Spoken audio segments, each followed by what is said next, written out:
সাইকেলে হাওয়া ভরার জন্য সম্পূর্ণ রেডি। সেইভাবে টেনে একটু বড় করে নেবেন।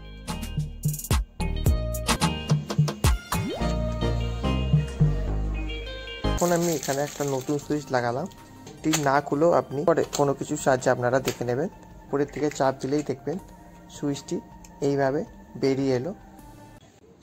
হ্যালো বন্ধুরা, আজকে আবার 10টি রিপেয়ারিং ভিডিওতে আপনাদের স্বাগত। এই যে সাইকেলের পাম্পটি ছিল সেটা কোনো কারণে বাস্ট করে যায়। তারপর এটিকে আমি রিপেয়ারিং করব ঠিক করলাম।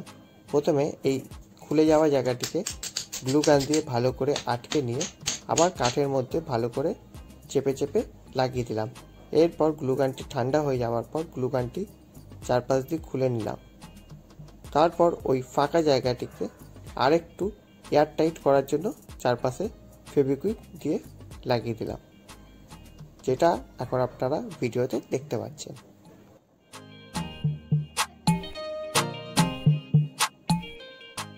আগের যে পাইপটি ছিল বন্ধুরা, এটা ইউজ করবে না, কেন এটা বাস্ট হয়ে গেছে। তার বদলে আমরা নিয়ে নেব অ্যাকোরিয়ামের পাইপ, যেটা মাপ মতো কেটে নেব 2-2.5 ফুটের মতো।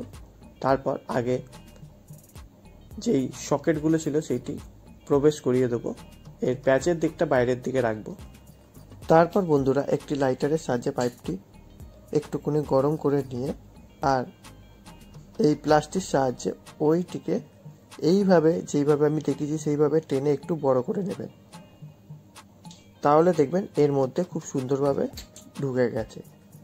তা না হলে একটু সর্ষের তেল লাগিয়েও আপনারা এর মধ্যে ঢুকিয়ে দিতে পারবেন, কিন্তু সর্ষের তেল লাগালে আপনার হাতেও লেগে যাবে, তখন পিছলে যেতে পারে। তো এরপর বন্ধুরা এই লাগিয়ে দেওয়ার পর একটি তার দিয়ে এই জায়গাটা আরেকবার এইভাবে পেঁচিয়ে দিয়ে বেঁধে দেবেন, তাহলে আর খুলে বেরোবে না।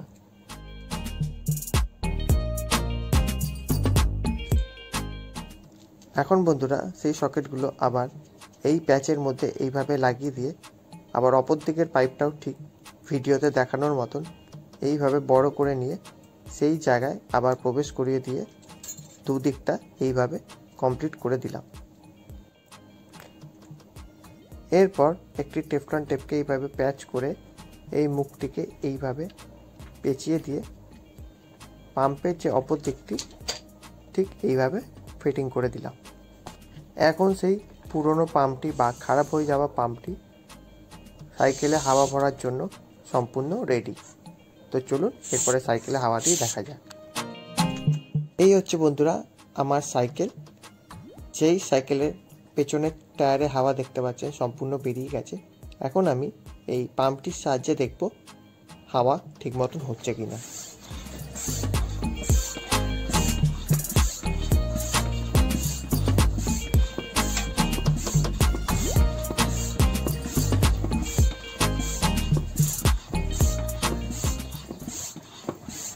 তো সাইকেলের পাম্পের আওয়াজ শুনে বুঝতে পারছেন হাওয়াটি খুবই সুন্দরভাবে হচ্ছে। এরপর আমি চেক করে দেখলাম, হ্যাঁ বন্ধুরা হাওয়াটি খুব সুন্দরভাবে সাইকেলে ভর্তি হয়ে গেছে। তো আপনাদেরও একবার দেখাচ্ছি সামনে থেকে।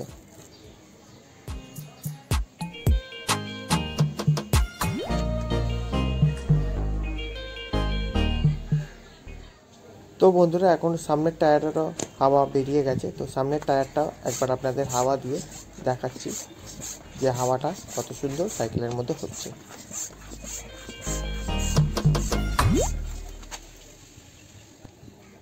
তো সুইচ বোর্ডের আপনারা সুইচ খারাপ থাকলে কি করে চেঞ্জ করবেন সেটা এখন আরেকটা ভিডিওতে দেখাচ্ছি। দেখতে পাচ্ছেন লাইটটি জ্বলছে না, সুইচটি খারাপ হয়ে যাওয়ার কারণে। তো এই সুইচটি আমি চেঞ্জ করব। এখন বন্ধুরা যে সুইচ বোর্ডের দুপাশে দুটো স্ক্রু আছে সেইগুলি খুবই সাবধানে খুলে নিচ্ছি, কেননা বেশি প্রেসার দিলে ভেতর থেকে প্যাচটা কেটে যেতে পারে। তো খুলে নেওয়ার পর বন্ধুরা বোর্ডটি দেখতে পাচ্ছেন ভেতরে এই রকম, আর এই যে সুইচটি দেখছেন এই সুইচটি খারাপ হয়েছে। তো বন্ধুরা দুপাশে দুটো ঘাট আছে, যেই ঘাটে চাপ দিলেই এই ভেতরের সুইচটা আপনার খুলে বেরিয়ে চলে আসবে। তারপর আপনি লাইনে কারেন্ট থাকা অবস্থায় খুবই সাবধানে স্ক্রু দুটো খুলে নিয়ে সুইচটি বার করে নেবেন। তো বন্ধুরা এখন যে সুইচটি দেখছেন এই সুইচটি খারাপ হয়ে গেছে। তো কিছুক্ষণ পরে এই সুইচটি কী করে ঠিক করতে হয় তারও ভিডিও এই ভিডিওর লাস্টে দেওয়া আছে। তো এখন আমি এখানে একটা নতুন সুইচ লাগালাম।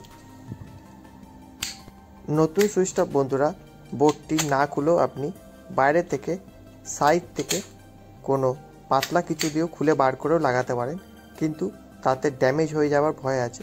সেই কারণে পুরো বোর্ডটাই খুলে আমি নতুন সুইচটা ফিটিং করলাম। তো সুইচটি কিভাবে ফিটিং করতে হবে তার একটা ডায়াগ্রাম স্ক্রিনে দেওয়া আছে। তো এটি দেখে আপনারা বুঝে নিন যে এইভাবে সুইচের কানেকশান করতে হয়, যেটা আপনার নিজেরাই বাড়িতে করতে পারবেন। আর যদি আপনার কারেন্টের ভয় থাকে তাহলে মেন লাইন থেকে এনসিপিটা বন্ধ করে দিয়ে সুইচটি পাল্টে নিয়ে তারপরে এনসিপিটা আবার চালু করে দেবেন।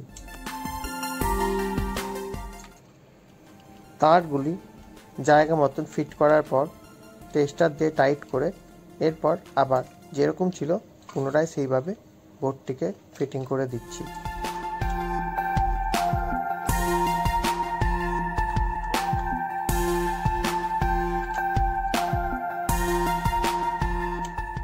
স্ক্রুগুলি টাইট হয়ে যাওয়ার পর আবার পুনরায় কভারটি ভালোভাবে লাগিয়ে দেবেন। দেখবেন লাগানোর পর একটি আওয়াজ হলো। তারপরে কোনো কিছুর সাহায্যে আপনারা দেখে নেবেন যে লাইনটি ঠিক হয়েছে কিনা।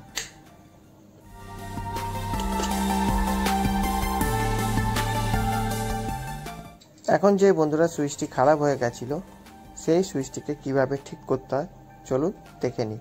প্রথমে সুইচটি ভালোভাবে ধরে একটি পাতলা ছুরিকে সাইড দিয়ে ঢুকিয়ে ওপরের দিকে চাপ দিলেই দেখবেন সুইচটি এইভাবে বেরিয়ে এলো। তারপর ভেতরে একটি ছোট্ট তামার জিনিস আছে যেটিকে আপনি দেখবেন কোনোভাবে পুড়ে গেছে। তো এই তামার জিনিসটি পুড়ে যাওয়া অংশটি একটি পাতলা ছুরি দিয়ে ভালো করে চারদিকটা এইভাবে ঘষে দেবেন।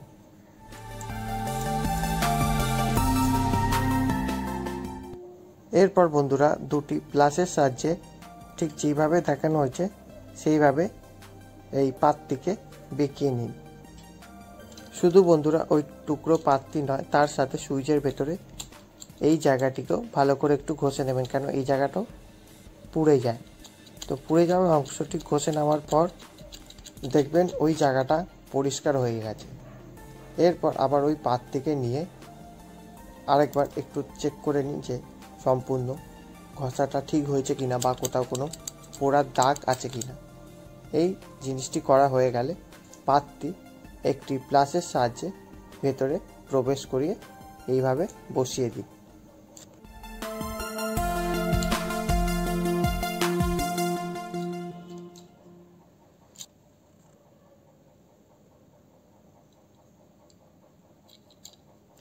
এরপর সুইচের ওপরের অংশটি ঠিক এইভাবে বসিয়ে একটু আঙ্গুল দিয়ে প্রেস করে দিলে দেখবেন খুব সুন্দরভাবে সুইচটি আটকে গেছে। এরপর একটি মাল্টিমিটারের সাহায্যে আমি দেখিয়ে দিচ্ছি এই সুইচটি ঠিকমতো রিপেয়ারিং হয়েছে কিনা।